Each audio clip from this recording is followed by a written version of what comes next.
50, 45. There goes Davis. Oh, my God. Davis is going to run it all the way back. Auburn's going to win the football game. Auburn's going to win the football game. He ran the missed field goal back. He ran it back 109 yards. They're not going to keep him off the field tonight. Holy cow. Oh, my God. Auburn wins. Auburn has won the Iron Bowl. Auburn has won the Iron Bowl in the most unbelievable fashion you will ever see. Oh, welcome in, everyone, to a brand new edition of the Dream Wager, episode 544. Today is Thursday, July 17th, 2025. Good to be back here in the 201. Heat, I did not miss. It was beautiful, right on the water in Rhode Island. Now, back nice to reality. Wind, cold Yeah. front. Yeah. Now, I'm not going to lie, people. You see the sun busting out the window. It's hot up here. Usually, I'll be sweating a shitload by now, but it's been so hot. I think I'm just getting used to it, people. So bear with us. We're here. We're live. It's hot as shit, but we're going to deliver for you guys. Yeah. Not for nothing. Been active, Dill. On the dark days of summer. I love it. It's been an active week. I like to hear. Yeah. I love it. We got a ton of stuff to talk about in the NBA, NFL. We'll recap the Derby. We'll recap the All-Star game. Got a great interview with Jake Tribby of Fantasy Points. He's going to help us break down the Steelers and the Bengals.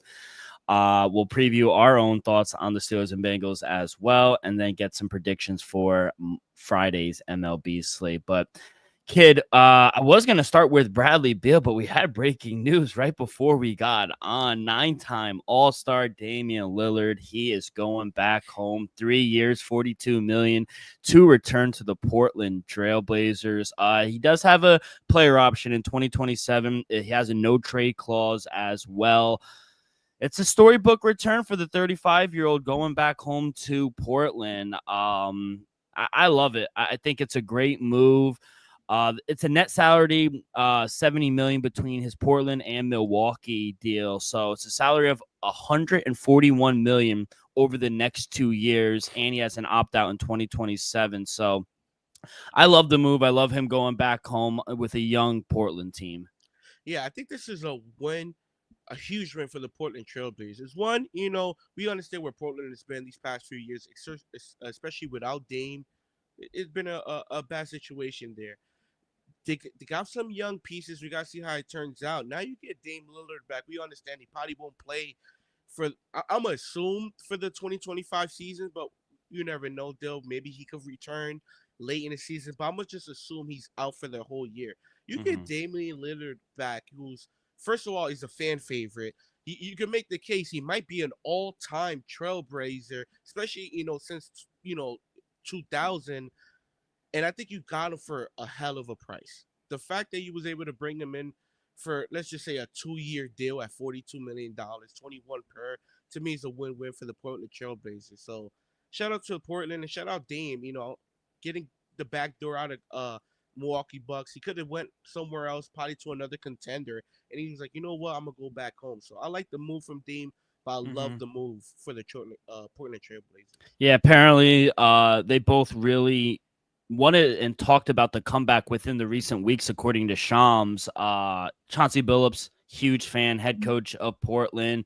Moving forward, he's going to take, they say he's probably going to take this whole season to rehabilitate his torn Achilles, obviously, but I think it's a great move for both. Young team, you get a vet like Damian Lillard in there who's a Hall of Famer, and, coming back to where his family, his kids, they were raised as well. So I love it. I think he's worth the money and should be very interesting moving forward for Portland. I don't think they're going to be contending anytime soon, but it's good to get a guy like Dame in there.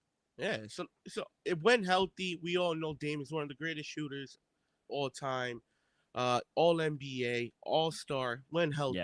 Yeah. Can he get back to that level? I would love to see it, and we know it's going to take some time. One team that should be able to compete for a playoff spot is the Los Angeles Clippers. Bradley Beal, he's agreed to a contract buyout with the Suns. He's going to join the Clippers on a 2-year, $11 million deal. He does have a player option as well after he clears waivers. I think this gives Suns it increases their odds, team building flexibility, takes them out of the first and second round as well. But, a lot of flexibility here. You got a lot of draft picks for the future, opening up a lot of money as well. And I think it didn't live up to expectation in Phoenix. And that's okay. We have to admit it and move on now. Clippers, they're in a position where they can win. We saw it. They ended the season going into the playoffs, probably the hottest team in the NBA. I think they're on an 8-9 game winning streak. Now they get a guy on a very, very friendly deal. 2 years, $11 million. The question is, and you and I have talked off air on it, how serious is Bradley Beal? If he's all in and he's healthy, I think this is an amazing move by the LA Clippers. But if he ends up getting hurt and he has 1 foot in, 1 foot out the door, I don't know. But I think it's a wait and see. Yeah, let's start with the Phoenix side. We know, especially now in 2025, that the Phoenix Suns so-called Big Three was just a total failure. Bradley Beal last season during the trade deadline, he didn't want to get traded. We saw how that worked out. And we knew it was either he's going to get traded or he's going to get bought out. And the Phoenix Suns was like, you know what? Let's just knock it all down. We extended Devin Booker. We know he's our future. Let's just knock down the house. We traded Kevin Durant. Now we traded Bradley Beal. And I think the Phoenix Suns, it might leave a sour taste in their mouth, but it was the right decision. Let's start there. Now, for the Clippers, though, I know some people, I'm about to make a wild statement, I feel like. But not saying they're contenders, I'm just saying if the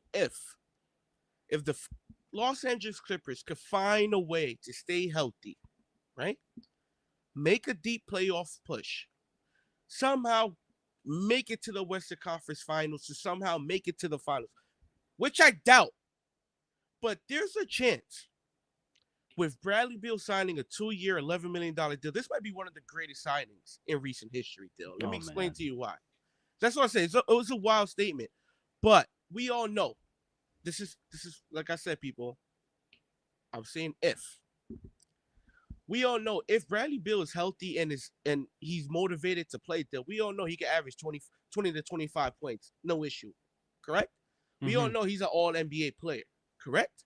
Mm-hmm. So if we could see not Bradley Beal from the Phoenix Suns, but maybe a similar player that we saw in Washington, Dill, I think with James Harden at the helm, if Kawhi is healthy majority of the time, Ty Lue controlling everything, if the Los Angeles Clippers are healthy come April, I think they have a shot. If Bradley Beal's giving you 20 plus points a game, Kawhi Leonard is 100% healthy. James Harden is giving you around 18 and 10 a game. I think they could probably make some noise with Ty Lue at the helm. Like I said, I think it's a win-win for the Los Angeles Clippers. It's technically a 1-year, $11 million deal. They could trade him tomorrow for a second-round pick, and I think they'll come up. So they're not getting a second-round pick. No, I'm just saying, though. I think they could literally trade him away tomorrow. Yeah, no, I get that. So it was a buy low, possibly high reward, and I think the Clippers, not for none, I think a handful of teams would have loved to have Bradley Beal, but to get him for $11 million, like I said, they'll got to work out, but it might be an all-time steal. I don't disagree. I think a lot of teams would like it. I think, in my opinion, why teams didn't pull the trigger is exactly my concerns. Is he bought in 100%? I have those same concerns, Dill, as well. That's why I say if. And a lot of things got to go right, especially for this Los Angeles Clippers team. Mm-hmm. Do you think he's good enough to start, though? Because I don't. For the Clippers? Yeah, you got Harden at the 1. You got Chris Dunn at the 2. He's really good for them. 3 is Kawhi. Collins they just traded for. He's at the 4. And then you got Zubac. We know Zubac is starting at the 5. We know Kawhi and James Harden is starting at the 1 and 3. I'm gonna be honest. I think Bradley Beal starts over Chris Dunn. Yes, I think Chris Dunn could probably step into that Norman Powell position. Remember, Powell got he got signed with Miami. Yeah. So I think they're gonna need that scoring off the bench. I think Chris could maybe if Bradley Beal but I don't think. I think if Bradley Beal is brought in, Dill, I still have faith we could see that guy from Washington. I'm looking at their roster. and he's projected he's the second team, the number 2 behind Chris Dunn. We'll see. I mean, there's no doubt he has the capability to win the starting job. Chris Dunn's been in the system. He knows how Ty Lue wants to play this type of offense. Can he beat him out? Sure. Will he? Will ask the. I'm not sure. Will he come? First game of the season. I don't know. Maybe game 20. Yeah, and it's not necessarily the better guy always starts. You know that. Sometimes the people starting. Devin Booker didn't start in college, and he was a first-round pick. It doesn't matter if you start. If you're down there in the J.R. Smith was coming off the bench for about 8 years. Yeah. J.R. Smith is that guy. You love J.R. Honest, I know you like the deal, and I think it is a win-win. For $11 million potential steal. I think you think that this is Bradley Beal in Washington still. No, I don't think that. I just feel like if he could give you 20 plus points a game. Can he though? That's what I guess the reason I'm so kind of held back on it and maybe not as positive as you are is just because from the eye test and from what I've seen in Phoenix, he's not bought in. But we get the Washington guy, he's giving us 20 a night. That's what I'm saying. If we could just get somebody similar to the Washington guy, because in Washington, he was him. He's not gonna be. He's not gonna be. To his credit, he was the only option.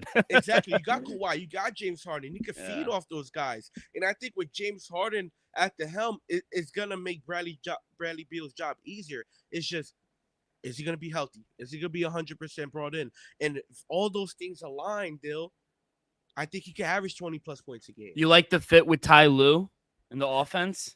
Me personally, I love Ty Lue. I think Ty Lue is a top 5, definitely a top 10 coach in my opinion. Mm-hmm. Yeah, I agree with that. And not for nothing, say what you want. I understand James Harden haven't had the greatest playoff success, especially game 7s. Mm-hmm. But he's been averaging since he became a Clipper about 10 assists a game, 18 points plus per game. To me, that's pretty damn great. There was only 1 month last year where Bradley Beal averaged over 20 points, and it was in March. He averaged 23 points. There was 2 games where he averaged under 20 points. And he was dealing with an injury. And that's another thing that worries me. Can he stay 100%? That's the thing. If he's 100% healthy, let's just say right now. Yeah. If he's 100% healthy and he's healthy majority of the season, there's no doubt in my mind he can average 20 points a game in this offense. No, James I would Harden's agree. not selfish. Kawhi's not selfish. Yeah. Zubac, he'll dish it down low. John Collins, he's not a ball first guy. So I think in this offense, he could do it. It's just, I'm with you, Dill. Can he? Yep. And we'll see. I'm glad he's given the opportunity, though, and I'm glad he left Phoenix. Let them rebuild. Let them build with Devin Booker. That is their franchise guy. You need to go somewhere else. And I think that's fine. That you have to accept it at the end of the day. Mm-hmm. So it was a failure. It was no doubt. You missed the playoffs. You was under 500. What? I had I had a odds boost parlay for the Cavs, OKC, Knicks, and the Suns to all win 45 plus games next year. No, this last year. Oh, I forgot. I would have told you that sounded good. And the Suns fucked me. Everybody else came through, and the Suns just. If you told me, hey, a team has Kevin Durant, Devin Booker, and Bradley Beal, I'd be like, oh yeah, they win in 45 games. Yeah. They're at least gonna get in the play-in. New coach, Budenholzer, everything. Oh my God! Don't get me started. What a failure. But I'm glad. I'm glad he got and for the money. He doesn't need the money. I mean, he's made all of his money in Washington. He has money. He's good. So I'm glad he's getting the chance. We'll see if he could get that starting job. Okay, let's go to the NFL. A lot to talk about in the NFL. We will start with the New York Jets. We will start Ohio State, baby. Garrett Wilson reached an agreement, 4 years, $130 million extension, $90 million guaranteed. It marks the first time in NFL history that a receiver received an average of over 31 million after playing only 3 seasons. So, he's going to be under contract for the next 6 seasons through 2030. He played every single game. He has not missed a game for the Jets since arriving in 2022. 51 of 51 possible games. He's topped 1,000 yards every season despite passing from seven different quarterbacks. And now, you're all right, kid. Not 100%, but we're much better. Yes. But we're going to push through it. And now he's paid like it. And I think he's worth every fucking penny. He's earned this money. And now he's paid like a top 5 receiver. I don't think he's a top 5 receiver, but he's definitely a top. Yeah, thank you. Yeah, but he is a top 10.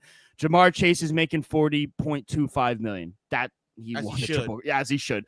Justin Jefferson's at 35. CD's at 34. DK's at 33. High. And Garrett Wilson's at 32.5. And AJ Brown is right underneath him. Garrett Wilson is just one of 5 players in NFL history to record 1,000 receiving yards, 80 catches in each of his 3 seasons. Do you know who the other 4 are? 2 are active. 2 are active. Other 4 in his first 4 seasons. First 3 seasons. 1,000 yards, 80 catches. You should get this. This is easy. 2 active, 2 not. Randy Moss. No. Wow. Terrell Owens. No. Wow. All right, I'm going to try with the 2 active. Justin Jefferson and CeeDee Lamb. Justin Jefferson. And Jamar Chase. Jamar Chase. Those are the 2 active. Right, and the 2 not active. Shit. One is from the Ohio State. He was one of my favorite receivers. And then he fell off the planet of the earth. Not active. Yeah. That the non-active got me. First you want a hint? Nah, I'm trying to get it. The first 3. Who balled the first 3 seasons? I'm gonna throw a crazy name out there. Okay. Des Bryant. No. Damn. One played in the NFC East. That was the biggest hint. First 3 seasons. Who balled the first 3 seasons? 1,000 yards and 80 catches. That's his first 3 seasons. You should know one of them because he broke the record for most catches in a single season. And he went to the Ohio State University. And he was my favorite player. And he was your favorite player? Yeah. That one, now you're throwing me way off still. Michael Thomas. Wow. Damn. Yeah, makes sense. Totally forgot about Michael Thomas. Yo, when he balls out. Yeah, fall off the face of the earth. Oh my God. Yeah. Crazy. And then one NFC East, went to an SEC school. NFC East. Could have won the MVP of the Super Bowl, but got hurt. Odell Beckham. Yeah, there you go. Once I said that, I knew you had it. Yeah. Yeah. So what a crazy list, but he's number 5, 1,000 yards, and he caught it from 7 different players. I'm going off about it because I think he's deserved every fucking penny of it, but I thought it was a great move, kid. Yeah, I think for the Jets, still, the fact that you're able to keep these young pieces intact is a win-win. I'm with you. I think he's a top 10 wide receiver, and I think maybe 2. By the end of this contract, I wouldn't be surprised if he's a top 5 wide receiver. Let's just put it that way. Fingers crossed. Yeah. For Garrett, in my opinion, I hope I hope him and Justin could be together for the next couple of seasons. If he gets a steady quarterback that he could build a relationship with, build those reps with, I think he could have a hell of a career. It's just, can he get that quarterback? Is Justin going to be that quarterback? So the fact that he was able to put up those numbers still, only 5 people ever done it, with majority backup quarterbacks. Let's just be honest. Yeah, no, it is. You were being nice by saying 7 guys. I'm going to say 6 backups. Yeah. One Hall of Famer. So he's special. There's no doubt about it. And for the money, I know some people might be like, it's too much money. At the end of the day, when the last time a superstar signed with the Jets? and was confident in the organization. Come on now. So I love the move. Shout out the Jets for paying him, and shout out Garrett Wilson for being a star wide receiver, not leaving. Yeah, 100%. And then a few days later, we get Sauce Gardner. He also reaches an agreement on a 4-year deal. It ties him to the Jets for the next 6 seasons through 2030. It's kind of the same structure and length of Garrett Wilson's deal. It includes $60 million for Sauce. It's a 4-year extension with an average of $30.1 million. The guaranteed is $85.653. We talked about it. I know we had Scott on. He's also a Jet fan. And I know he mentioned, maybe he took a step back because of how good he was the first 2 years. And yes, I think there's an argument he might have taken a step back. But to say he's not a top 3, I think there's an argument that he had a down year. Yeah, all right, real quick, Dill. Yeah. We could agree. Last year was his worst year so far, and he was still pretty damn good. That's what I'm saying.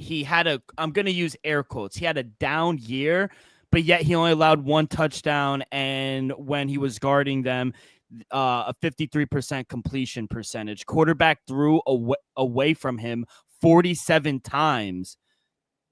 Like, you know who also didn't have a lot of interceptions? And I think that's the knock on Sauce. Darrelle Revis. When people don't throw to your side, you can't get a lot of interceptions.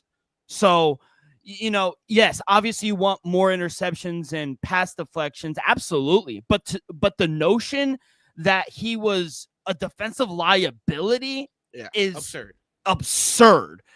I just can't wrap my head around the hate with this guy, both as a person and as a player. I think it's unwarranted. He's earned every fucking penny of this contract.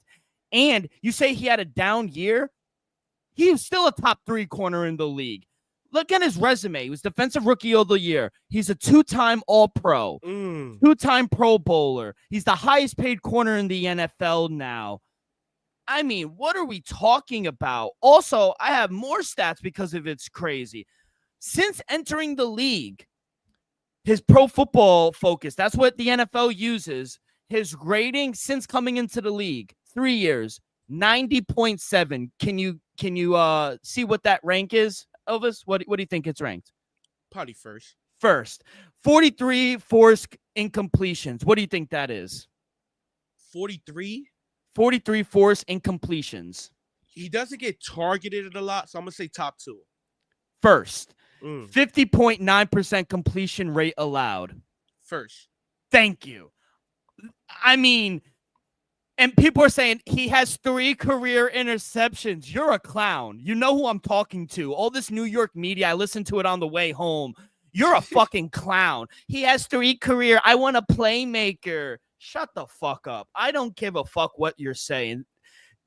He is a generational talent on the defensive side. I know you have Christian Gonzalez, and he's a hell of a player. But when you get a generational talent drafted in the top 5 and he believes in this organization and wants to stay, you have to pay him. I am so happy they paid him. I think it's kind of petty that he wanted one more million, or not million. He wanted one more 100,000 than Derek Stingley Jr. But he's worth every penny. He probably wasn't the best corner last year, but he was a top 3 corner, and he's been the best corner since entering the league. And I'm so frustrated because the notion that he had a down year was absurd. I think the defense had a down year, not just him, the defense. I'm sorry, I'm off my rant. Go. No, I love it, though. I love it. This is what I could say with Sauce, just because you know how people say Patrick Mahomes be having down years just because his first season started was so great. First 2 seasons are so great. So every year, if you match him up to where he was at his best, of course he's gonna fall beneath that. Yes, he didn't make all pro last year, so he had a down year. Exactly. Like, so you understand when people say down year, and I agree. I agree. Was it a down year? Maybe, but at the end of the day, he was an all-rookie, all-pro his first 2 seasons.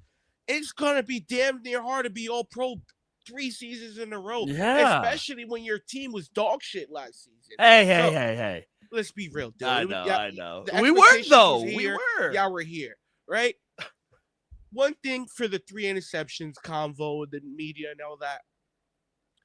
When did people not like or just didn't appreciate the fact that one side of the field is taken out by just one player? That's crazy When to Deion me. Sanders was doing it in the 90s, that's what we heard. Oh, when Darrell Reeves was doing it in the early 2000s and the teens with us when we won the Super Bowl, it's all great. He took off one side of the field, didn't even look that direction. Yeah. The quarterback don't even look his way. Now it's a backhanded compliment when it comes to Sauce. I don't understand that. The man has eliminated one side of the field, and we're going to fault him for only having 3 interceptions? Make that make sense, people. Don't get me wrong. Sauce might not be the best corner, but we're not going to deny he's not one of the best corners these last 3 seasons. Especially his rookie year. I think he was phenomenal. He might have been the best corner in football his rookie year. I still to have Patrick Surtain at number 1, but Sauce Gardner might be number 2.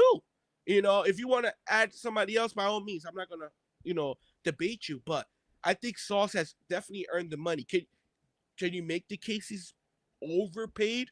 You can make the case all of these players are overpaid. But that's the market. To your point, that's the market. So. Shout out Sauce to getting the huge deal. Shout out to Jets for taking care of another top pick, in my opinion. Yeah. It's just, to me, it's just crazy, especially because you really get emotional about it. It might not be exciting, might not be playmaking, but one side of the field is basically cut off. It's two out of 4 downs. It's crazy. To your point, it's like the notion with Floyd. They hate dominance, and they're like, oh, it's boring.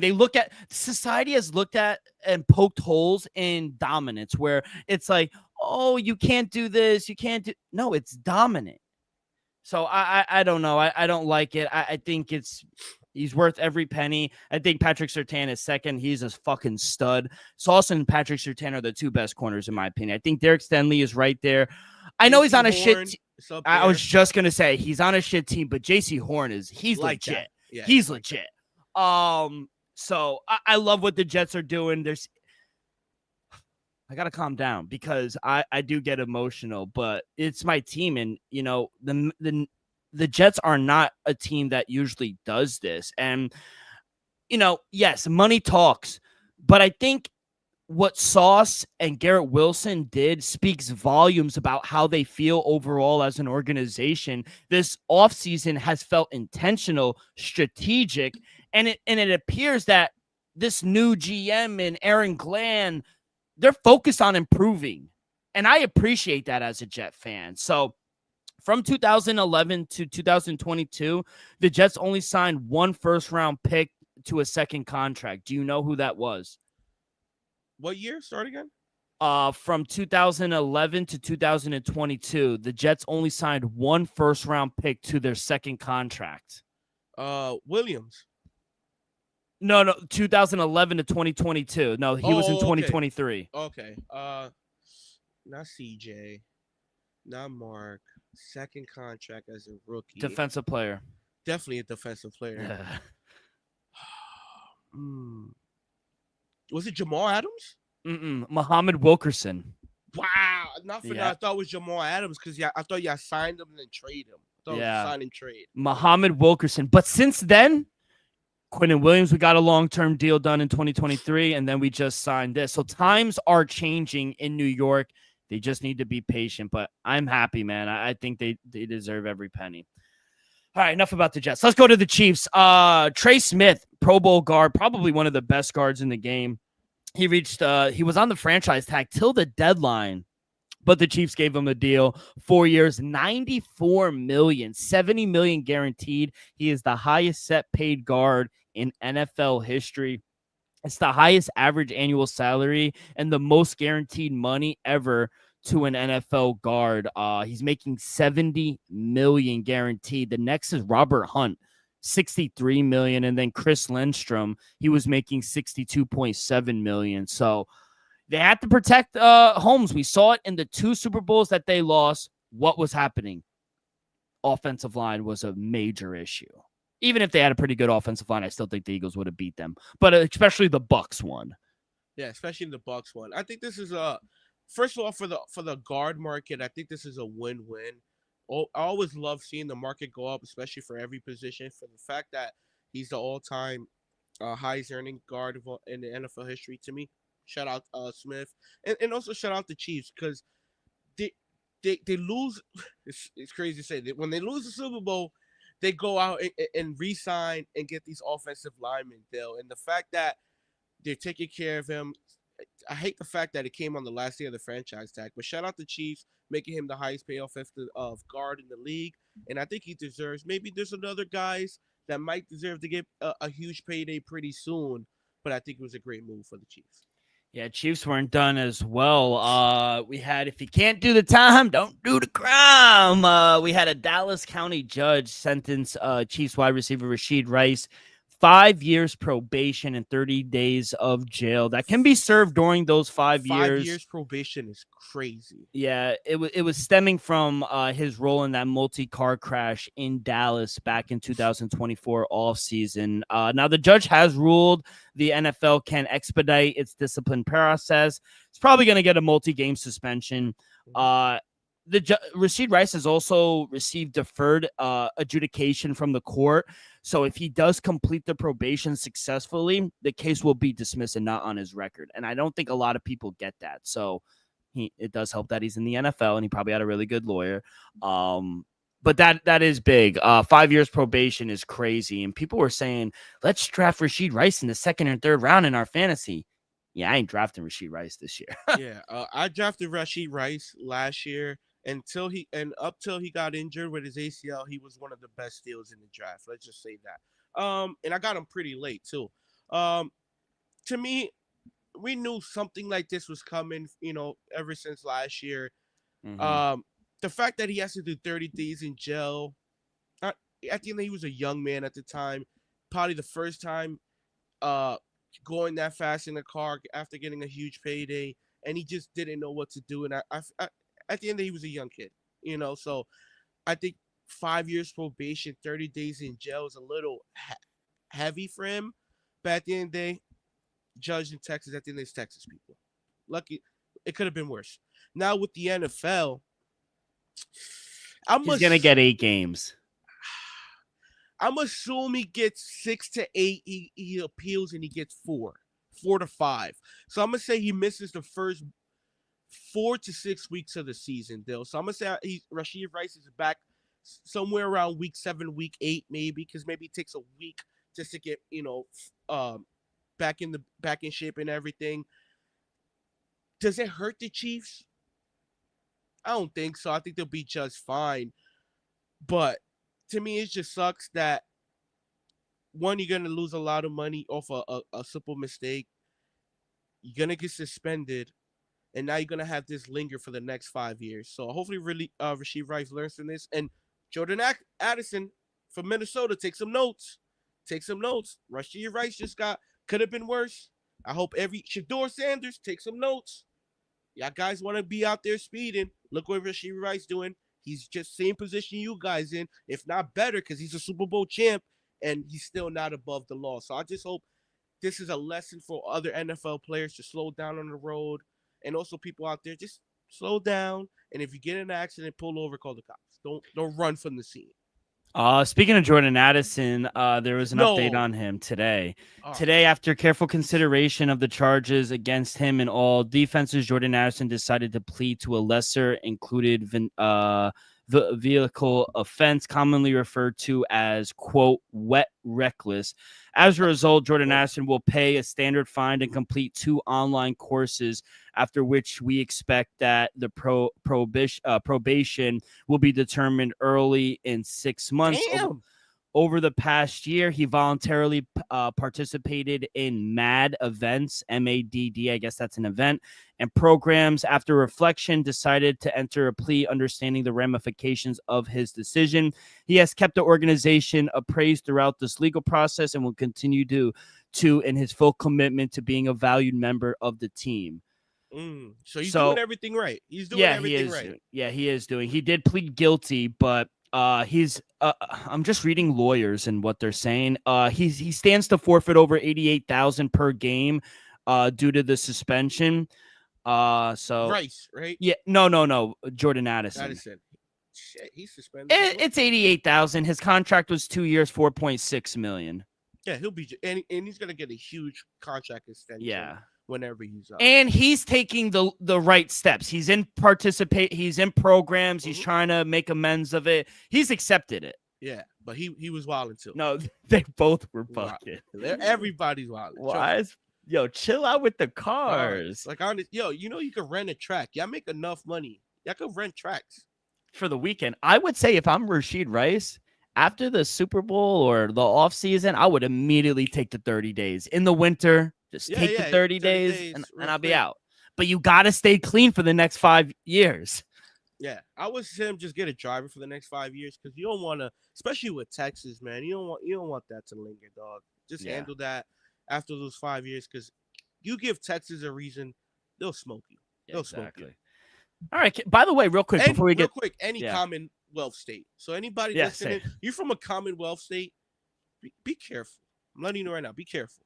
Your boy Von Miller, 1-year deal with the Washington Redskins. But the two sides, they're still finalizing the terms of how much it is, but it's a 1-year deal. You like this move for Miller in Washington? Yeah, I love it, though. With Dan Quinn at the helm, you're gonna have Bobby Wagner. Now Von Miller. This is Madden. You'll be going crazy if this was Madden. Now, all seriousness, people. I understand Von Miller's in the back end of his career, but if he's able to, build up the locker room a little bit, still give you something on the field, because I still think if he's healthy, he can still probably give you around 5 sacks still. I'm not asking to give you Super Bowl performance, Von Miller. I'm not asking to take control of the game because the defense is already pretty damn good. Pretty damn good. It is. But it could be better, and I think Von Miller could make it better. So for a 1-year deal, bring in a true vet, and let's just be honest, they're one of the best defensive players in this generation. And Von Miller, I think it's a win-win for Dan Quinn to have. Think about it, though. You're gonna have Bobby Wagner and Von Miller in your linebacker room. That's pretty damn great. 100%. And guys who have won. That's the biggest thing for a team that hasn't won or have gotten over that hump. You need guys in the building that have won and know what it takes. So I agree, especially on a 1-year deal. I know he's on his tail end of his career, but there's an argument Von Miller might be a Hall of Famer. There's no doubt he's a Hall of Famer. He's a Super Bowl MVP, 2-time champ. He's a difference maker, though. He's a difference maker. No, maybe not in this time. Yeah. But at one time he was. From 2015 to about, I'm gonna say his first year in Buffalo till he got hurt.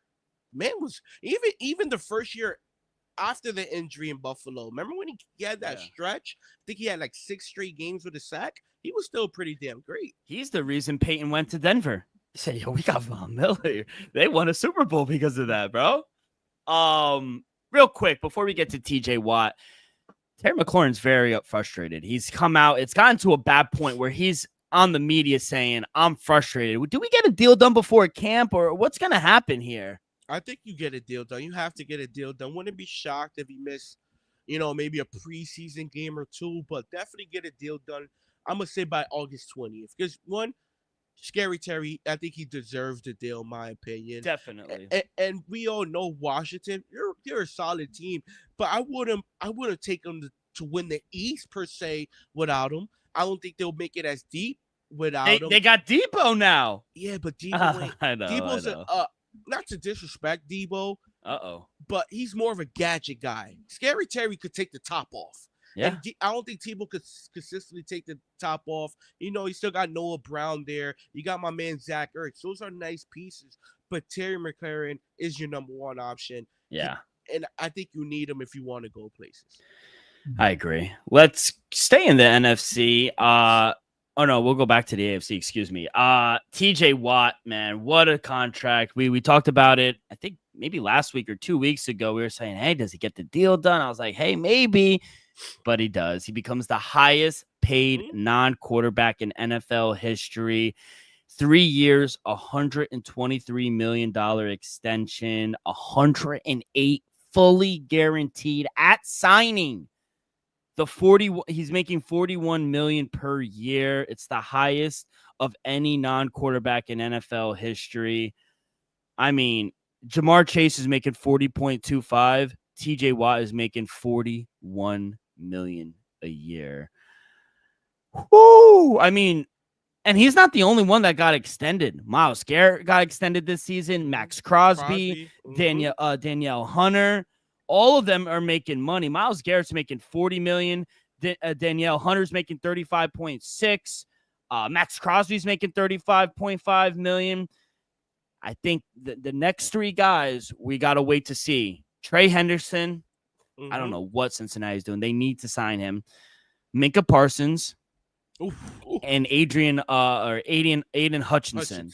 Yeah, and not for that. Out of the three, I think Aiden Hutchinson might give him a slight discount. I don't think he's because of the injury. No, I think he's just like a team guy. I don't think he's gonna be like, you know what, I want to be the highest paid. So Minka isn't. Yo, that's something like ESPN would do, right? That's like a liberal thing, you know? Yeah. So you're saying this isn't? That's it. Yeah. No, I'm just saying. I think Aiden is just. First of all, he's a homer. He's from Detroit. Yeah, exactly. So I think he wants to be a lifer there, and I also think he wants to see them win. I'm not saying that these other guys don't, but out of the three, I could see Aiden taking a small discount. But out of those three, realistically, in all serious, I don't think any of them make more than TJ. I don't think the three are better than TJ. You can make the That's case fair. I agree. You can make the case Minka Parsons you can make the case, but when healthy, none of those three guys is more consistent than TJ Watt. I think TJ Watt is when on the field, he's the most consistent defensive player in the league. They have to double team him every game, every snap. How many times we saw it last year, Dale? He gets a strip sack to end the game. He get a sack to end the game. You hated it against Atlanta. Yeah, I did. You know, so TJ Watt time and times again it comes up big, and he also comes big at the biggest moments. Can he be healthy come playoff time? That's my biggest question with him, because we've seen this team make the playoffs almost damn near every year, and he's either hurt or he's playing with one arm. You know, so I hope he can stay healthy for these at least the next 4 years. This should be real. I hope he can stay healthy, because I do think every year he's going to be one of the favorites to win Defensive Player of the Year. And there's no doubt about him and Myles Garrett has been, since Aaron Donald. So give respect to Aaron Donald, have been the best two defensive players, especially defensive linemen in all of football. Yeah, he's earned every penny. He deserves every penny. He's incredible. Yeah. I'm not a Steeler guy, but man, fucking TJ Watt is something special on that field. Where's Derby at, man? Where's Derby at? I wish Derby was in the chat, because nothing on TJ Watt. Right? It's the perfect episode for him, too. TJ Watt is an all-timer. There's no doubt about. Yeah, real quick. No player has recorded more sacks over the last 5 seasons than TJ Watt, who has 73 and a half during that span. He's a difference maker, man. He might have the record 5 years from now, 4 years from now. I think he's a Hall of Famer already. I think he's that fucking good, bro. He's honestly, good. I got to look at his numbers for the short time he's been in the NFL. He might be. Because think about it, Luke Kuechly was 8 years? Luke Kuechly is a Hall of Famer. Yeah, no, Luke Kuechly was a fucking beast, bro. But yeah, man, glad TJ Watt got that deal done. But that's all the news I got. Before we get to our interview with Jake Tribby, real quick, All-Star game. It was weird. 6-6. And honestly, once my bet was over, the over hit, I was like, fuck it. Pete Alonso might win the MVP at that 3-run home run. I was like, fuck it, let's go. And then they had to swing off. They take the 3 top guys, or the manager takes 3 guys from your team, and they have a swing off. And I get it. You know, it's exciting. It's a cool way to end it. You're trying to get more fans. A lot of people, what I read, they were like, where's Shohei Ohtani? Where's Aaron Judge? They left. They left the game already. You know, no, like they didn't just leave the game. They left the field. They're gone. Yeah, they went to eat. They went to enjoy themselves. They had 3 days off. That was the point. And people were like, bro, once they got subbed out, not subbed, it's not basketball. Once they got switched out. Benched. They got benched. They got benched. They showered up. and they only have 2 days of break. They're probably going to a different state for 48 Cabo. hours. Yeah. For 48 hours. So, and people are like, oh, that's fucked up. Dude, Nobody knew they was about to score 4 runs in 2 innings. And you didn't know they left until after the game. Who cares? Aaron Judge doesn't care. Shohei Ohtani doesn't fucking care, bro. People are so fucking fickle. But shout out the NL. They finally got the win. It felt like they were trying harder, if I'm being honest. Yeah. It felt like the NL was trying harder. But shout out Kyle Raleigh. Fucking he wins the home run derby. He beat Junior Camilleri from the Tampa Bay Rays. First catcher to ever win the home run derby. Oh, Derby's here. Derby, what he said? What'd he say? I hate everything. Oh, yeah, I hate everything. Oh, man. Rewind it, Derb, like 10, 15 minutes because we just talked about TJ. TJ Watt, Hall of Famer, already, in our opinion. And not for none, great deal. Great deal. Yeah. I just hope he can stay healthy so we could see him in the playoffs. Real quick, though, before we get to our interview, what were your thoughts on the Derby and All-Star game? Me personally, well, I'm gonna tell you a quick story, people. I tuned into the All-Star game. I saw the NL up 2-0 early. I had a 50% profit boost. Took the AL plus 2.5. Got it at minus 114. I think I got it to plus 124 or plus 114, something like that. Smacked that. So that was good. Overall, I kind of like the home run off. Just first of all, why would these players play extras in an All-Star game? Yeah. And to me, that was the most entertaining way to end it. Was it the best way to end it?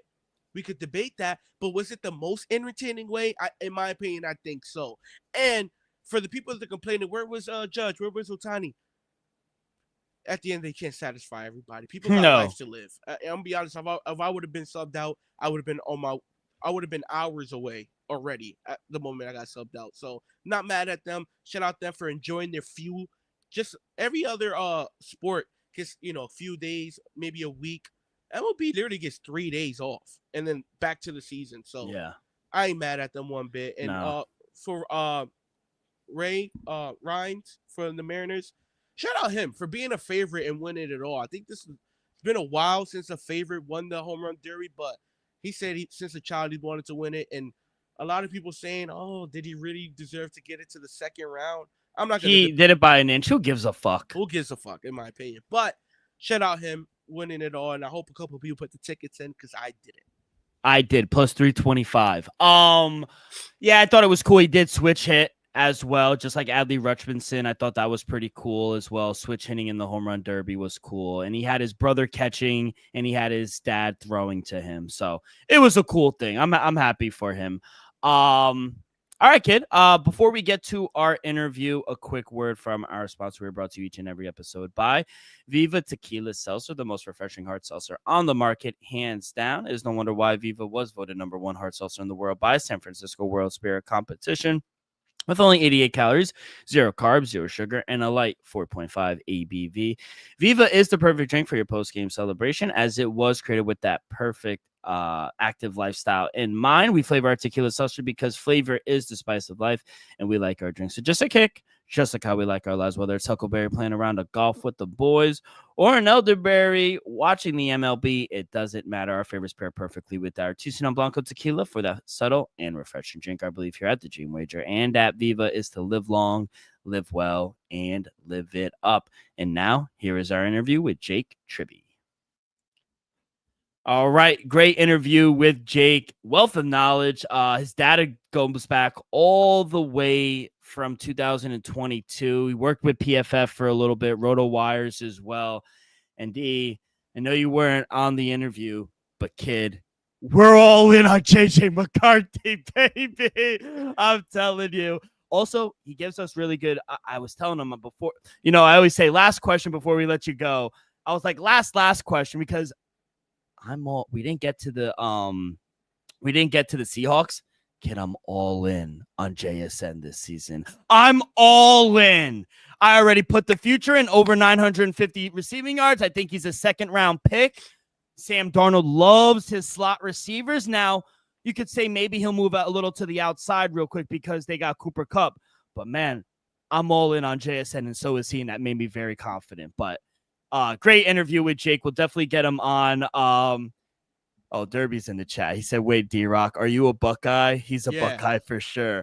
Yeah. I'm a Buckeye fucking through and through. I didn't go to the school. I wish I did, but I've been a Buckeye fan since I was 2009, 2010, like 8th grade, freshman year of high school. I was like getting into college football, and I turned on Game Day. Shout out Lee Corso too. If you watch the ESPYs, he got a nice tribute. Shout out USC, the band. Yeah, for playing. That was sick. When I was watching, I was like, yo, Elvis would love the band. You know, I love the band. Yeah.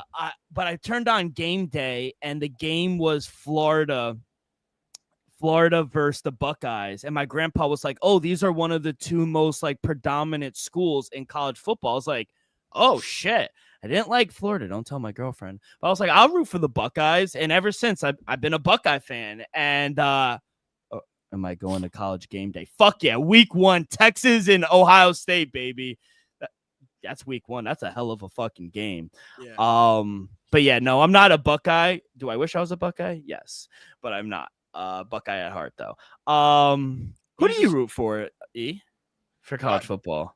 You already know, Roll Tide. You know, I was a Buckeye. You know, I like the Buckeyes as well. I like the Buckeyes, but I'm going to go Roll Tide. But let's be honest. After Nick Saban left, you kind of fell off a little bit. Yeah, I kind of fell off a little bit. You know, I still love Alabama, but, you know, without Nick Saban, it ain't the same. I'll tell you that. No, that is fair. All right, kid, let's get into our futures, and we will start with Derby's Pittsburgh Steelers. 44-1 to win the Super Bowl, 20-1 to come out of the AFC. They have the third best odds for their division, the AFC North, at plus 500. To make the playoffs is at plus 140. To not make the playoffs is at minus 172. Their win total is at 8.5. If you want the over, it's at plus money, plus 105. The under is at minus 125. We will start there before we get into player props. This is Mike Tomlin's 18th year, Arthur Smith's second. I think it's actually Mike Tomlin's 19th year. But Arthur Smith's second season. Kid, I know they paid a lot of guys this year. They paid DK. You know, they pay Mason Rudolph. They pay TJ Watt. They bring in Robert Woods. Hard schedule. I mean, they have to start 3-0. They have to, because once they come home off of their bye, off of the international game, it's a tough fucking sledding. I know most of their games are at home, but You got the Patriots, who are much better on the road. You got the Bengals on the road. You got the Chargers on the road. You got the Bears, who I think are going to be better on the road. You got the Ravens on the road. You got the Lions on the road. They're only favored in 6 games this season. That is my worry for them. Now, you could say, oh, it's Mike Tomlin. They have the 9th hardest schedule. I'm going under. I'm going under 8.5 wins. I only counted 6-7 games, and those are games they have to win. They have the 9th hardest schedule in the league, and that's a significant drop from last year. They had the 16th hardest schedule last year, and, you know, they play the Ravens, the Bengals, who they're obviously going to face twice, but they also get the Packers. They get the Lions. They get the Chargers. They get the Bills. And now my second point is, you know, you bring in a 41-year-old guy like Aaron Rodgers. He ranked 27th among qualified quarterbacks in EPA per play. He was 30th in sacks taken last year. You bring in DK Metcalf, which I think it was a good move, but there's nothing behind him on the depth chart. Their receivers are ranked 27th in the league. Their offensive line is ranked 27th in the league. Their running back room, I like Jaylen Warren, but outside of that, they brought in who? So I don't know. Metcalf, he's also struggled, you know, so can he stay healthy? And I think the last reason I had turnovers, if you watch the Pittsburgh Steelers, obviously Derp did, it was a big reason why the Steelers were able to win games last season. Turnovers. They had a plus 16 in turnover differential. That was second in the league. Their front 7 is top 5. I'm not questioning their defense. They have a top, I don't want to maybe say 10, the top 15-ish secondary. Top 12. Top 12. Yeah, top 12. Okay, that's fair. I'll meet you in the middle. They have a great defense, and I trust their head coach. I think they have a great head coach.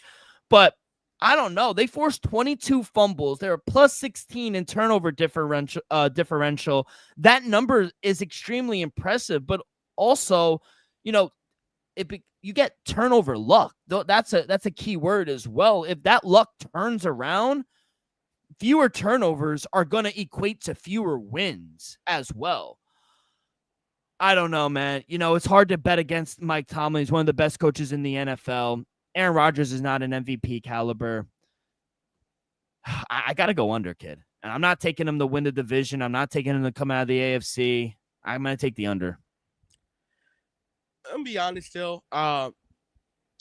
Can't really argue your points that you made. Can't really argue them, Dill.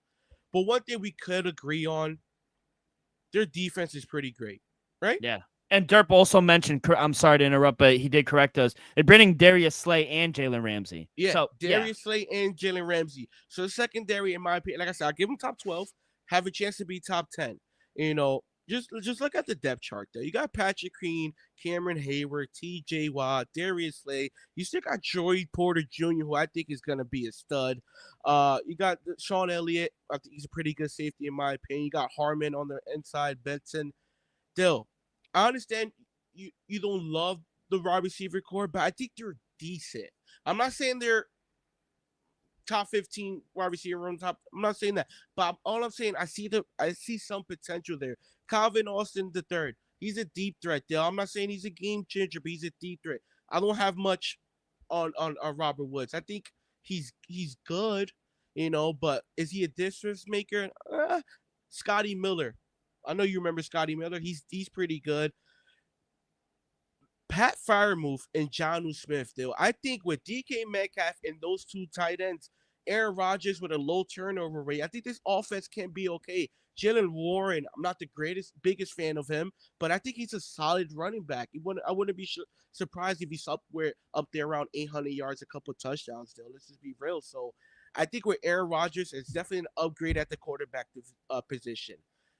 I think DK Metcalf brings a maturity and also an upgrade at the wide receiver position. And defensively, I think they got better. I understand they have a tough schedule, but give me the over 8.5. I think this is going to be a defensive first team. And I think with Aaron Rodgers at the helm, not turning the ball over, relying on the running game, and making crisp passes when needed, I think they could win 9 games. I'm not counting 10, but I think they could win 9. Wouldn't be shocked if they win 10, Dill. And like you said, this team has to start 3-0. I give them a shot to start 4-0, Dill. I mean, maybe a little unrealistic, Dill, but think about it. Week 1 against your Jets. Revenge spot on the road. But would you be surprised if they lost that game? No, wouldn't be surprised they lose the game. Absolutely not, Dill. But I think they win the game, right? Week 2 against the Seahawks. I think the Seahawks is going to take some time to get going. I think the Steelers win that game week 2 at home. Week 3 against the Patriots. They're underdogs. I understand, Dill, but I think they're live against the Patriots. I do think we could win that game, absolutely. But I think they're live. Wouldn't be shocked if they win that game either. At home against the Vikings. We got to see how JJ That's turns international game. International game, even tougher. We'll see about that. I'm going to give the edge to the Pittsburgh Steelers. Defensive front going to be on that rookie's neck, Dill. You know that. I don't know that. No. And then Cleveland Browns at home. Yeah, they'll win that. I give them a 20% chance to start 5-0. I don't think they will, but they have a shot. They have a shot, Dill. If the defense is clicking on cylinders, if Aaron Rodgers is playing good football, not really turning the ball over, I'm going to go with the over 8.5 wins, Dill. Give me the plus 105 over 8.5 wins. Jake made a great point in our interview. Calvin Austin might be a sleeper in the slot this year as well. How many deep throws he caught last year with Russell Wilson, who throws a prettier ball in my opinion? But give me but also what he mentioned as well, quarterbacks in their tail end of their career, and we saw it with Russell Wilson in Seattle. And No, real quick. Before you say that statement, yeah, can we agree Aaron Rodgers is an upgrade from Russell Wilson?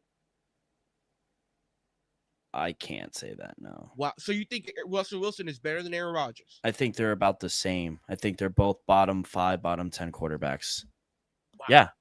So back to my point, Russell Wilson, and we saw later in Seattle and last year, they don't take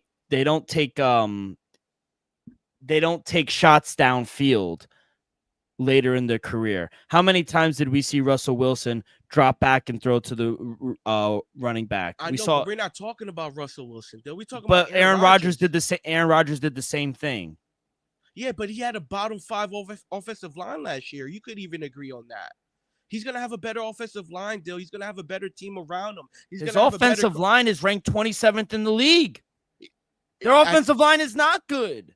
I think they'll be better than the Jets were last season. They were last year, not this season. We'll see about that. Yeah, we'll see. I don't think their offensive line is good at all.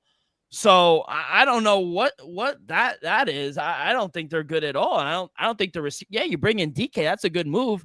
Outside of DK, who do they have? Calvin Austin in the slot, Robert Woods, who's 90 years old, Pat Freiermuth. You really trust Arthur Smith's offense? I don't love it. Dill, but I think they upgraded at the wide receiver position. They upgraded. You just traded. You like DK over George Pickens? Yes. Who has a higher ceiling? Ceiling? Yeah. Because I agree with you. I think DK is better right now. But ceiling, I think George Pickens. I'm going to say George Pickens just because he's a little younger. But at the end of the day, who's going to have a more productive season? It's going to be DK Metcalf. If he stays healthy. You think CeeDee Lamb is going to be like, you know what?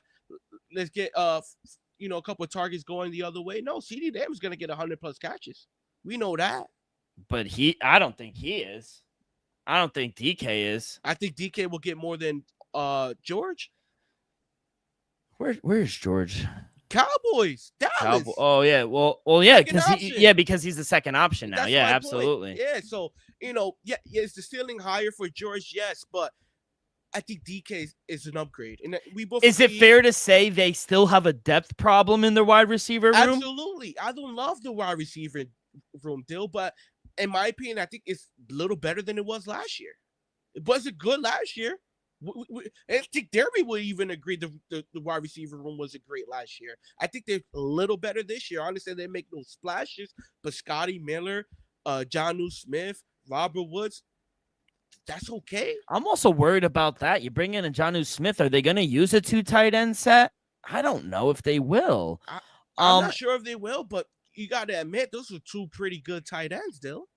No, they are. I like Pat Freiermuth. I do like Freiermuth. And Aaron Rodgers loves his tight ends.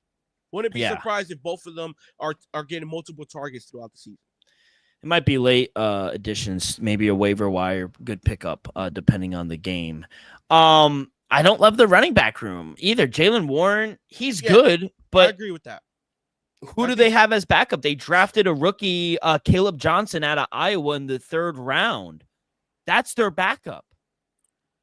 Hey, Dill, one thing we could agree on, some of these young running backs that come out in the 2nd, 3rd round, most of the time they'd be impressive, Dill. They'd be impressive. Look at Williams from the Rams. Who would have thought?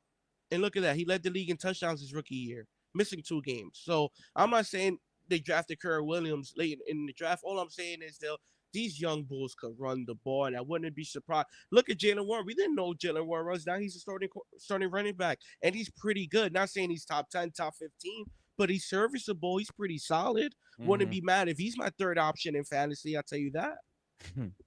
All right, let's go to Aaron Rodgers. We'll go into player props real quick. His passing yards, 3,200.5, minus 114 both ways.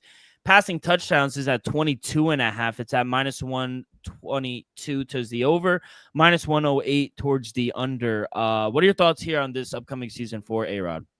Yo, give me the over for both. 3,200 passing yards. Think about it. Russell Wilson. I had the numbers last year in front of me. Last year, Russell Wilson threw for 2,400 yards, 16 touchdowns, still, and I think in 11 games. I think Aaron Rodgers could easily throw for 27, maybe 28 touchdowns, 26 around there, and at least 3,400 yards, 3,300 passing yards. I think these numbers are a little low just because I don't expect Jalen Warren, to have a tremendous season. I'll be shocked if he does. If he does, kudos to him. Shout out him. But I expect Aaron Rodgers to be a little more mobile than he was last year. I think we even saw it. I think you will even agree, Dill. Weeks 11 and on, we saw Aaron Rodgers be a little more mobile, a little more trustworthy, especially with his lower body and legs, Dill. And I think we're going to see more of that this upcoming season. So I think Aaron Rodgers is going to have a little pep to his step. I think we're going to see him a little more, I'm not going to say running, but remember when Green Bay will always run for those first downs? I think we're going to see a little more of that than we saw in New York, Dill. So I think Aaron Rodgers, I'm not going to say he's going to have a huge year, but give me the over for both his props. Yeah, I would agree. He almost threw for 4,000 yards last year with the Jets. He was top 10 in both passing yards and passing touchdowns. He had 28 passing touchdowns, tied for 7th in the league. I mean, and it's really crazy that you saying he's top 10 in those stats last year, and he's going to be a bottom 5 quarterback this year. Just because if he gets hurt with that offensive line, the season's over. Yeah, but doesn't mean he's going to be a bottom 5 quarterback. If he gets hurt, yeah. If he gets hurt, yeah. If he gets hurt, is the season over? All right, let me ask you a question. Just because Tua gets hurt, is he a bottom 5 quarterback? No, but it hurts him. He's not bottom 5 because of how young he is. But Aaron Rodgers is in his 40s. We're not talking about a 25-year-old or 29. Age got nothing to do with your talent. Aaron Rodgers, it does, because as soon as you get older, you get worse. That's a fact. You just said he was top 7 in passing touchdowns and passing. Yeah, that was last year. With a worse team. Allegedly. We'll see. Was the Pittsburgh Steelers a playoff team last year? Yes. Was the New York Jets a playoff team last year? No. So there's no allegedly, Dill. No, we're talking about this year. Are they going to be better this year than they were last year? We'll see. Well, yeah, we'll see about that. I think they'll be better than the Jets, but that's not. We'll see. Yeah, we'll see. But a lot of it was garbage time. And they were down in every fucking game. They were down in every game. He was throwing 39 attempts per game, 40 attempts per game.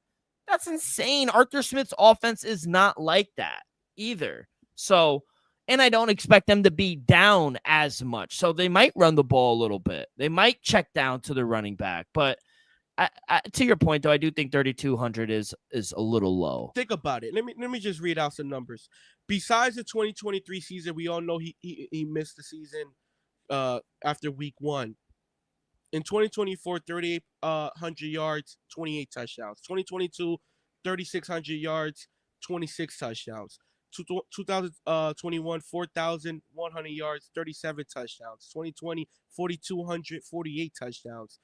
2019, 4,026 touchdowns. 2018, 4,400, 25 touchdowns. He hasn't went under this mark, people, in 8 years. In 8 seasons, he hasn't went under this mark, people. Yeah, I told you I like the over.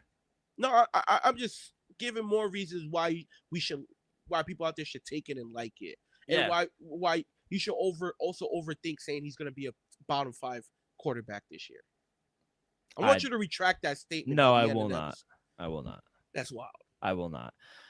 Weird though. I didn't find, and correct me if I'm wrong. No maybe you Jalen found. Warren. No Jalen Warren props. I'll be honest. It's kind of tough to cap him. Is he going to be the starting running back? Yeah. Yes, he will be. Not the rookie. It's not guaranteed. It's not guaranteed. You would take the running back out of Iowa? I'm not saying I will. All I'm saying is if he has a better camp, he has a better preseason, does he deserve the starting job? Yes or no? So if the rookie has a better training camp, better preseason, he doesn't deserve to start?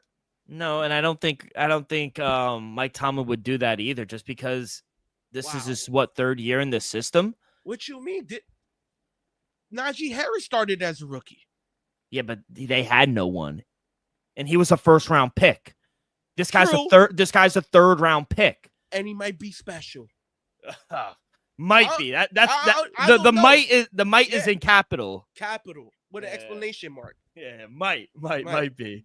No, I don't think he's gonna be the starting running back. He'll share some snaps, but I think it's a 40% chance if the starting running back props don't got no futures out. Let's talk about your boy DK. Only receiving yards. I didn't get receiving touchdowns. I don't know if you did. I'll look for it while you tell yeah. us to play. His receiving yards is at minus 925.5. It's minus 114 both ways. DK, 27 years old, barely went over this. He almost had just under 1,000 yards last year. It was 25th in the league. That was in 2024. 2023, 1,100 yards. 2022, again, over 1,000 yards. 2021, 967, just under 1,000 yards. 2020, that was probably one of his best years. He had 1,300 yards, and then in his rookie year, he had 900 yards. So only one year he went under this number, and it was his rookie year. You got to imagine with Aaron Rodgers, he's going to force him the ball, just like how he did with Garrett Wilson in some points, especially earlier in the season before they brought in Devontae Adams. He's going to get the ball. I mean, we just talked about it at length. They don't have anyone outside of the tight ends that Aaron Rodgers likes. He's not going to throw it to Calvin Austin a lot, and he's not really going to throw it to Robert Woods. He is going to trust DK Metcalf. That is a fact. And we know he's going to also give DK those 50-50 balls that he loves throwing. We saw it numerous times last year with Garrett Wilson making a tremendous one-handed catch. And I think he's going to give DK those same opportunities, especially on one-on-one coverages down the field, Dill. So, and in the red zone, too. And in the red zone. He's going to be he might be the number 1 and number 2 option, especially for the wide receiver position for this team. Now, can he do what Garrett Wilson does? No. But I think he could go over 1,000. Of course, I think the number is extremely low. Yeah. The guy, if healthy, is a 980 to 1,000 yards every season. Yeah, I honestly think DK could go over this number, and he misses 2 games. That's how bad he is the number 1 option for this team. And we know Aaron Rodgers, when he drops that ball in, it's like, damn, only Aaron Rodgers can drop that in. Exactly. And I think DK, with his size, his speed, he's gonna have fun this season. That's what I'm saying. He's gonna be motivated to play alongside with Aaron Rodgers. So give me his over 925.5. Like you said, I think this number is a little low. And his touchdown over under is at 6.5 touchdowns still. What are your thoughts? If you want to read off his yearly touchdowns, because you probably still have his stats on the So his rookie year he had 7 touchdowns. So he did go over it. In 2020 he had 10. 2021 he had 12. So that's 3 straight years. In 2022 he had 6, right at the number. 2023 he had 8, got over, and then last year he only had 5. So he missed it out of 2 years. Yeah, last year dealt with a little bit of injury as well. And now we saw Jackson Smith-Njigba become the number 1 wide receiver. And I called it out early for the people that be listening. I said it. I think Jackson Smith-Njigba is the number 1 wide receiver. He's definitely been getting the targets, and we saw the yards. Had him on my fantasy team. We was eating there, Dill. Give me DK over 6.5 touchdowns, Dill. Like we said, he's gonna be the number 1 red zone target. Maybe Pat Meyerfoof and Jonnu Smith. But in my opinion, I think DK is gonna get numerous opportunities at the goal line to get one-on-one throw up balls from Aaron Rodgers, and there's no doubt he's a deep threat. Wouldn't be surprised he has, I'm gonna say, at least 3 40-yard plus touchdowns still. So I think 6.5 touchdowns, 925 yards. No, barring injury, he goes over these numbers easily. Wouldn't be surprised if the offense is rolling. He's at double-digit touchdowns once again in his career. All right, that's all I got for the Steelers. Anything else for you? Let me check. By the way, you getting sick? I am sick. I was sick, Dale. You should have heard me. Thank God we did the podcast Sunday. Monday, I was going through it. Yeah, I'm about to say, did this just come on? Yeah, it just came Sunday. Like, literally after the podcast, I started feeling I got to make a tally how many times a year you get sick, bro. Like You get 4 or sick a 5. lot. No, like 4 or 5. Really? Yeah, I feel like that's a lot. That is a lot. I feel like I get sick every season. So every change of the season, 4, and then Okay. 1 extra. Okay. And the I only feel like I reason- get sick like twice a year. Outside of my allergies, I don't count that. But like, and I know why I got sick this time. someone. My grandfather. Oh, Yeah, he was sick. And he got young me sick. kids and older people, they catch diseases and they catch germs so easily, bro. I'm not a germphobe, but that is what I heard. All right, okay, let's go to Cincinnati. Jake was very high on him. He said, "You know what? You might as well throw the 22-1 on them to win the Super Bowl." Wow. Love the energy. AFC, they are 10-1. It's worth sprinkling if their offensive line and their defense just gets a tad better. He was saying, Which they should. but Can't we be don't any know. Worse. It's hard to be any worse. It would Especially be very hard. defensively. Defensively, it's hard to be worse than they were last year. 10-1 to come out of the AFC. That's the 4th best odds to win the North. They have the 2nd best odds behind the Baltimore Ravens at plus 240. To make the playoffs, it's at minus 154. To not make the playoffs, it's at plus money, plus 126. Win total is at 9.5. The over is at minus 120. The under is at even money. They have an average schedule. I'm looking at it right now. Yeah, not tough. They're favored in 10 games. Yeah, kid. I agree. I think they're going to make the playoffs. I'm not going to lay the minus 154, but I think they make the. Yeah. It's kind of surprised. Oh, no. I think they're good. I do. Talking crazy last week. No, I think I told Jake this as well. I'm not to the where they're going to win the AFC. I think the value is there, but I'm not going to take it because I don't trust the defense. But they're good enough. Joe Burrow, Jamar Chase, T. Higgins, Chase Brown. I don't worry about the offense. Our offense is not the problem. It's the offensive line and it's the defense. I agree. If they're better just a little, they are a good team. But can they be better? It will be. It's hard. Hard to be worse. It's hard to be worse. Could always be worse, but I think it's hard. It's gonna be hard to do that. And also, Jake agreed with me. We're out on Zach Taylor, man. Ever since the Super Bowl, he has gone down, man. My confidence in him in the red zone, his play calling, I worry. My worries with the Chicago Bears and how many times Caleb Williams got sacked is exactly what I worry about Joe Burrow. Because if Joe Burrow goes down, it's over for this team. It really is. Their backup is Browning. I think Joe Browning or whatever his name is. Remember, he did light it up for a couple games and then he fell off the cliff. And then he fell off because they had no tape. Shout out Damon. I had a crazy take saying if he goes to the playoff, he's a playoff quarterback. I mean, they're underdogs in 7 games. They're favored in 10 games. I'm gonna take the over. I do like that. They won 9 games last season, despite one of the worst defenses I've ever seen. They have a new defensive coordinator, Al Gordon. He was hired to fix the issue. He previously led one of the best defenses in college football at Notre Dame. Now coming into the pros, we'll see if he can make the adjustments. But if they could just be a little bit better, they're gonna win more than 9 games. One, and this was a big problem for the Cincinnati Bengals last year. By the way, we always talk about this in the summer. Did you watch Quarterback season 3 or 2? No, still haven't watched one. Bro, you Joe Burrow's on this season. You gotta watch it. It's fucking fantastic. But 1-score games for the Cincinnati Bengals were a killer. They were 4-7 in those games. Heartbreaking pass interference call against the Chiefs. Several missed field goals at crucial points. A failed to go ahead at 2-point conversion against the Ravens. Remember, let's not forget they were up both times double digits against the Ravens. Blew second half double-digit leads. One was a 20-point lead or 17-point lead. They're going to have better luck this season. I think they will. And now my other reason why I like it, you got arguably the best wide receiver and a top 10, top 15-ish. Yes, that's fair. With T. Higgins and Jamar Chase. They were both signed to long-term contracts in the offseason.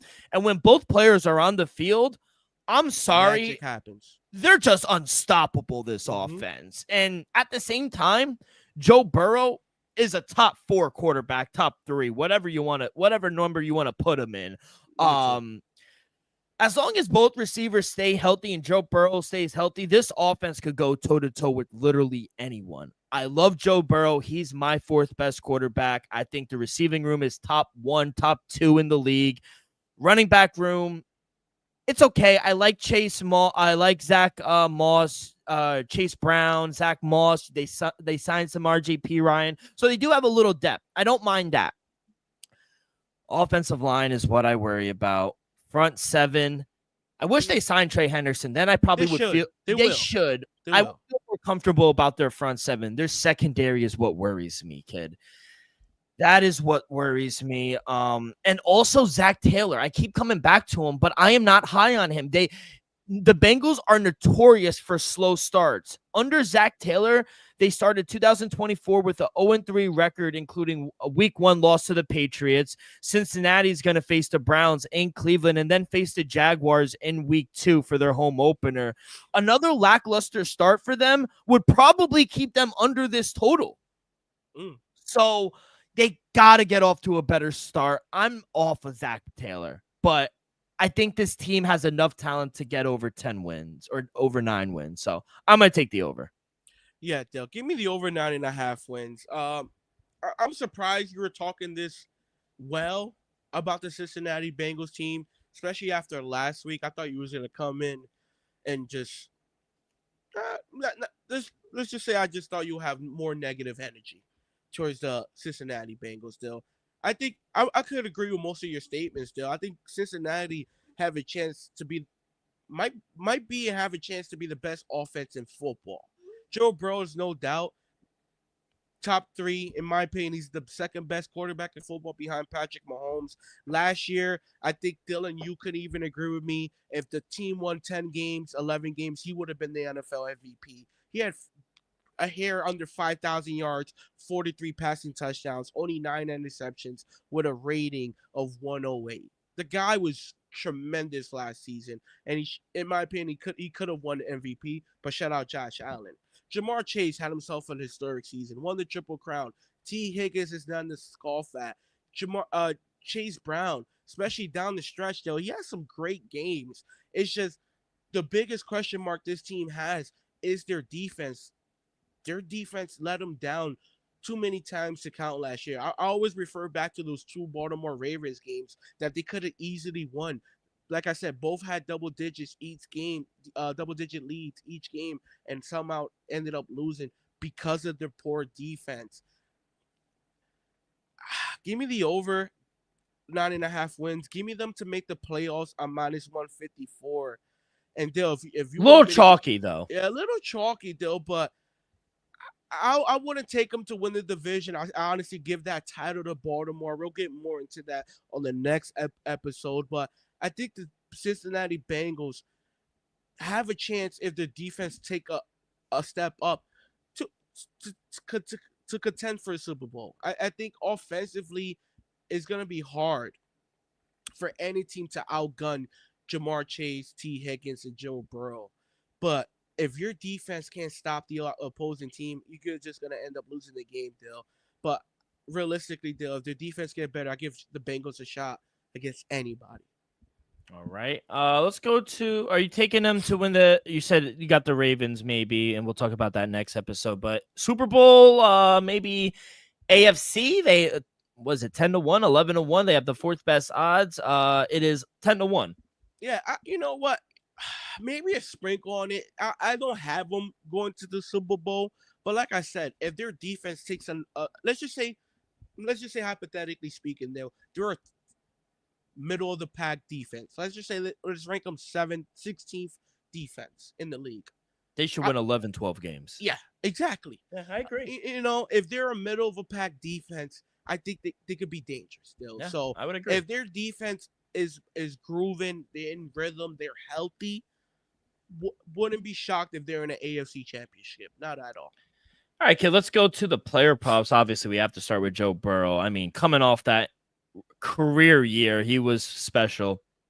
His passing yards this year, set at 4,200.5, -114 both ways. Passing touchdowns, 33.5, -122 towards the over, -108 towards the under. Yeah, give me over on everything. Yeah, he shreds a little nugget. If you listen to the interview with Jake, he shreds cover one, and 40% of the defenses that the Cincinnati Bengals play cover one. Love Joe Burrow. I think he's great for fantasy, obviously, and if he's playing the Browns, the Jaguars early on, you want to take his betting prop over Jamar Chase over that day. They are going to have field days. So a little nugget on that. That's why Jake is so good. But yeah, I'm going to take everything. He's going to have an amazing year if he stays healthy. If he goes down, the props are over. Yeah. History tells you if he stays healthy, he's going to go well over this number still. You know, just to echo what you said, over his passing yards still. But I'm gonna throw some juice on it, though. Give me Joe Burrow to lead the league in passing yards at plus 550. Give me Joe Burrow to have the most passing touchdowns at plus 440. Dill. I made the case he should have won it last year. If he won 2 more games, he would have. Give me Joe Burrow to win the MVP at plus 600, Dill. I think Joe Burrow, with this offense, he should be the favorite to win it. You got Jamar Chase in his prime of his career. Just got a huge payday. I'm not saying he's going to win the Triple Crown, but wouldn't be surprised if he has another, let's just say, 1,200 plus yards, 10 touchdown season. I think T. Higgins is special. Definitely not the number one option for this team, but T. Higgins is not to laugh at, people. T. Higgins could be a number one wide receiver for a handful of teams out there. Give me Joe Burrow to win the MVP, most passing touchdowns, more passing yards. He did it last year. Wouldn't be surprised he'd do it again this year. All right, let's go to Chase Brown. I think he's a very interesting guy. I think me and Jake both think he will be the starting running back. Now, it will be interesting, Zach Moss, how much are they going to split up the backfield? And it all depends on Zach Taylor. He's a fucking wild card. I don't know what he's going to do. He did go over this number. I didn't even tell you the number. 850 rushing yards, -114. He had a great year last year. Yeah, he rushed for over 900 yards last year, almost 1,000 yards, 7 touchdowns as well as rushing touchdowns is at 5.5, -158 towards the over. So I'm going to lay away from that. But but my question is, even in 2023, I know he only played a handful of games, but he took that next step. I like Chase Brown. How many carries are they going to share, though? That is my question, and I wanted to ask you that before I even give my play, because I think he's a good, and Jake even said, 3rd, 4th round pick in fantasy, Chase Brown. That's a good value pick, and I agree. I think he's a fantasy guy. I'm not going to touch him because I don't know how many touches Zach Moss is going to get. Yeah, I'm going to say he's going to be the premier starting running back. I think Zach Moss is a great second option, and I think he's going to get, probably be the third down back just because he's more of a dual threat with catching the ball. We saw Chase Brown run the ball tremendous last season, and he's still a young running back, and I think that's why you bring in a guy like Zach Moss that could come in the 3rd down and could catch that short ball and get a couple yards. Chase Brown could work his way up, but I think Chase Brown is going to be no doubt the number one running back in this on this team, though, and I expect him to get anywhere from 15 to 20 touches a game. What about his touchdowns? It is -158 towards the over. I think he could get that. Yeah, I think he should get that just because we saw him get over the number last year, and he's trending up. And not for nothing, I expect this offense to score a lot of points. Not for nothing, he's going to get the opportunities. Joe Burrow's going to lead him down, and he's going to have to finish the job. So what is it, at 5.5? 5.5 -158 towards the over, +118 towards the under. If anything, juice it at at 6.5, so you can get a better number. He had 7 last year. Wouldn't be surprised if he gets an uptick. I'm gonna say 8 or 9. All right, and let's go to the receivers. We'll start with Jamar Chase. His receiving yards is at 1,325.5, -114 both ways. His receiving touchdowns, 10.5. -130 towards the over, -102 towards the over. T. Higgins, 975 receiving yards for a number 2 is crazy. -114 towards the over. 7.5 touchdowns for him, -122 towards the over, -108. One thing about Zach Taylor, though, they're going to throw the fuck out of the ball. So I love over everything. I think Jamar Chase, T. Higgins, they're both going to get Jamar Chase maybe 1,400 yards. It is high. It is at 1,325, but I think he's the best receiver. I think he's a little better than Justin Jefferson right now. But if everyone stays healthy, I think he's good for 1,400 yards, 14 touchdowns, and I think T. Higgins is a 1,000-yard receiver. He just needs to stay healthy as well. But I'm going to take over everything for them. Yeah, Dale. I'm gonna start with T. Higgins. Still, I ended up staying away from his 975.5. Don't get me wrong, I do lean his over. So if anything, take the over, people. But the prop that I'm gonna really smash, still, give me T. Higgins over 7.5 touchdowns. Still, we know he's more of the red zone target, and he's gonna get those 50-50 balls, and we saw it in a short amount. Well, not a short amount of games, but I think he missed 4 or 5 games last year. He went over this mark, and we see it time and time again with his big body. He's gonna get those targets, especially in the red zone. So give me T. Higgins over 7.5 touchdowns at -122. Is favored for a reason. And then give me Jamar Chase. Still, everybody should smash this over. Barring injury, I think Jamar Chase has a chance to possibly go back-to-back. I know Justin Jefferson is going to have something to say about that. Maybe CeeDee Lamb, and we'll see who else still. But I think Jamar Chase might have a shot to lead the league in receiving yards back-to-back seasons. I'm going to stay away from his touchdowns. 10.5 is a big number. And let's not forget, people, the cornerbacks in his division, pretty damn good. Pretty damn good. So I think Jamar Chase will get a little extra attention this season. Wouldn't be surprised if he's double teamed more than not. But give me his over yards, 1,200.5, and I'm gonna just stay away from his touchdowns. Yeah, I mean, they had both of them. Joe Burrow and Jamar Chase had career years last year, and unfortunately, it was all for nothing. You know, Sad to say, it's crazy. It is sad to say because, you know, if their defense was just a little better, maybe they could have got a wild card spot. But they also, to my point earlier, they shot themselves in the foot as well. Slow starts. So hopefully it turns around. You thought I was going to be down on them. I'm a fan. I was talking crazy last week, Dylan. No, I was just saying they didn't do anything to improve that defense, and they're bringing in a guy from college. Sometimes that doesn't work. I agree with you 100% on that. Sometimes it doesn't, though. But and also to clear my name, because you're throwing dirt on my name, I have not said one bad thing about the offense. I like the offense. I think that I said verbatim, run the tape back. I think they could go toe-to-toe with any offense in the league.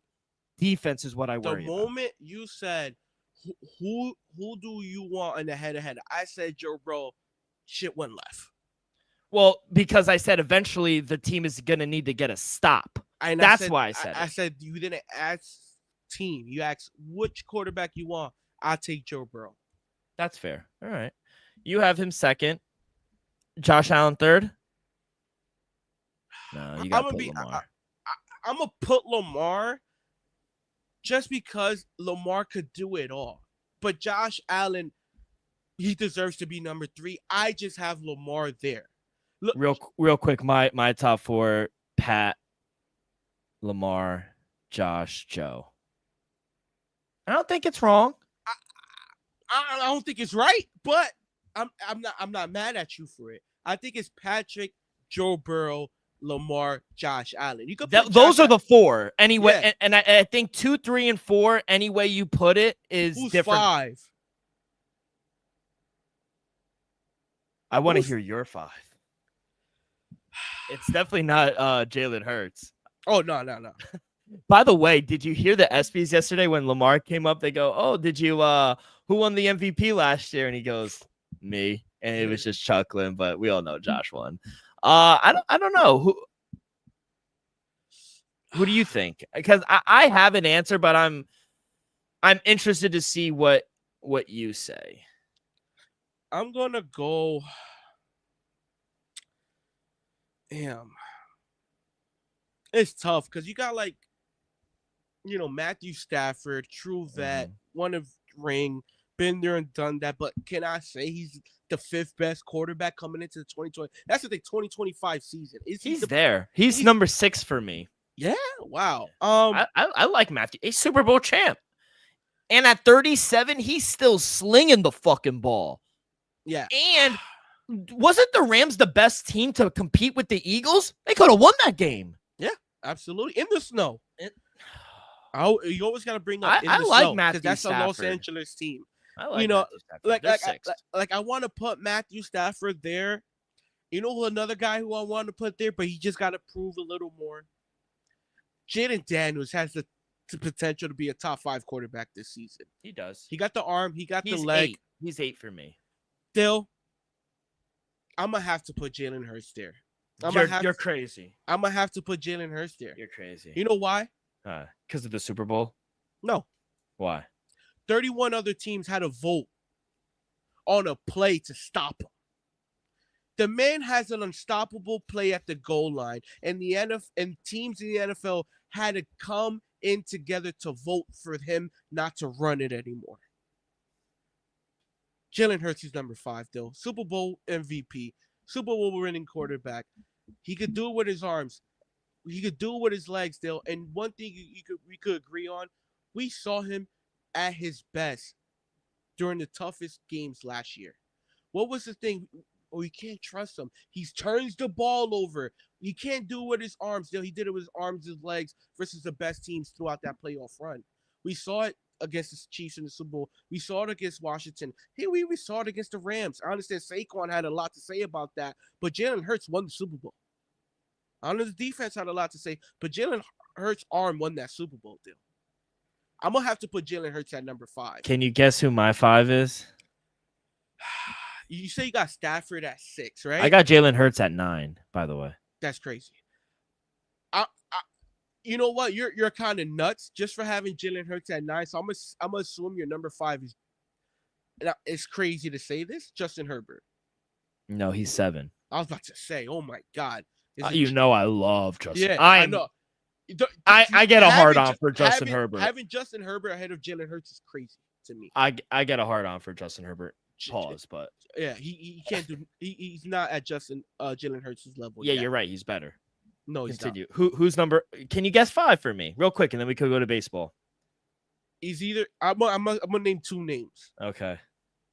Like I said, Matthew Stafford's your 6. I would have said Matthew Stafford. I'm gonna say either Jared Goff or Baker Mayfield. Baker Mayfield's 10. And number 5 is Jared Goff, baby. I'm high on Jared Goff. Let's not 3 years ago or 2 years ago, if you placed Jared Goff in the top 10, people would say you're crazy. Now, he's a certified top. We were talking about MVP last year. He's one of the best pocket passers and pure passers in the league. He doesn't turn the ball over like he used to. He's reliable. He's just not a drop back passer who makes shit happen. And I think that's the problem. Real quick, people, I'm not saying these 2 guys are top 5 quarterbacks. I'm just saying it's Dylan's. So I had to throw out some names that I wouldn't use at number 5. And Dill, it's hard to disagree with you with Jared Goff at number 5.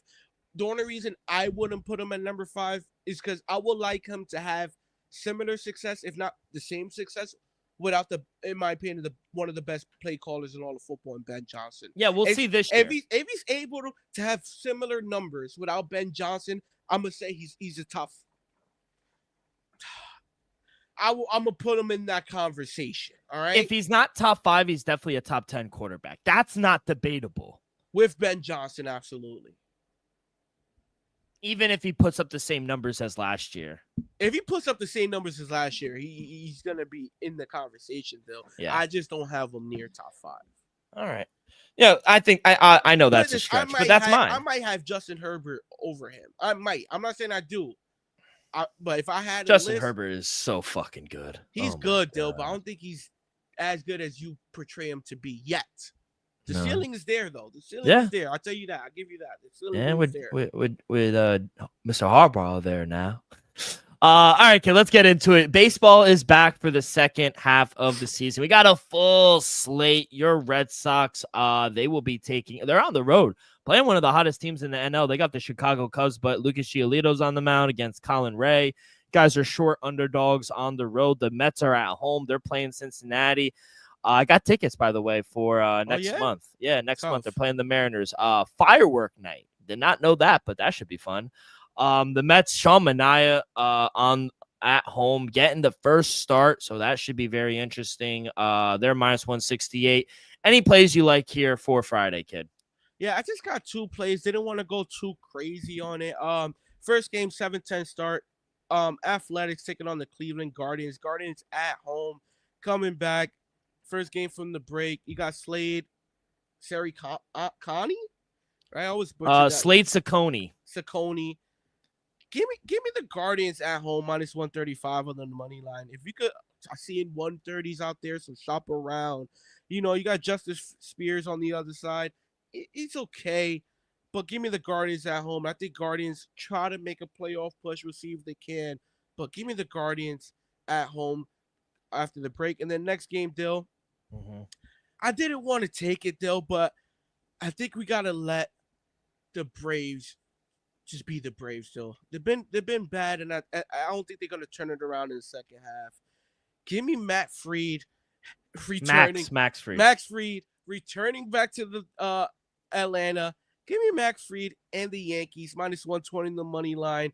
You got Strider on the side. We all like Spencer Strider, but this ain't the same Atlanta Braves team that we thought they were, even what they were a couple years ago, Dill. I don't know what's going on. Shocked. This might be the first time taking the Yankees all year. Give me the Yankees on the money line, minus 120. Yeah, couldn't agree more. Minus 120 is ridiculous with Max Fried. Braves still stink. I don't give a fuck what anybody says. Minus 120, give me the Yankees. I like the Rays as well. I know Taj Bradley hasn't had the best season, but coming back home against Charlie Morton, who has over a 5 ERA, love this spot here. Minus 121, I think that's a very short number as well. I wanted to take the Cubs here, but I wanted a better price. Minus 130 is a little chalky here for me. So I kind of stayed away from that as well. A few more that I kind of liked. I mean, this game between Chris Bassett and the San Francisco Giants should be a really good game. Minus 136 at home, one of the hottest teams in baseball. Let's see if they could stay hot. Chris Bassett is the type of guy you want to back at home as well. So don't mind that. Don't mind the Royals here. I know on the road, but Seth Lugo's amazing, and I just don't trust Sandy Alcantara. It's crazy that this guy won a Cy Young award, but gonna take the Royals here. Minus 124 seems like a very short price as well. I wanted to take the Tigers too, minus 121. I like a lot, actually, but I don't want to go all out on the first day in the second half, so want to kind of peel it back just a little bit. I even think the Astros are alive here on the road. Brandon Walter against Luis Castillo. Minus 135 at home for the Seattle Mariners. Kind of steep, in my opinion. So kind of stayed away from that. But, yeah, I don't mind Houston as if you want an underdog play. Plus 115, I think that's some good value with the Astros. I think they're a better team than the Seattle Mariners. But, kid, that's all I got. Anything else before you go? Any big plans this weekend? I might go to Mountain Creek Saturday. I might. Small chance. Other than that, I ain't trying to do much. Huge fights this week, kid. Yeah, trying to watch that fight Saturday. So Manny Pacquiao's returning. We also have Daniel Dubois taking on Alexander Usyk as well. I will be in a remote location up north. I'm going up to the Catskills to enjoy a nice little getaway.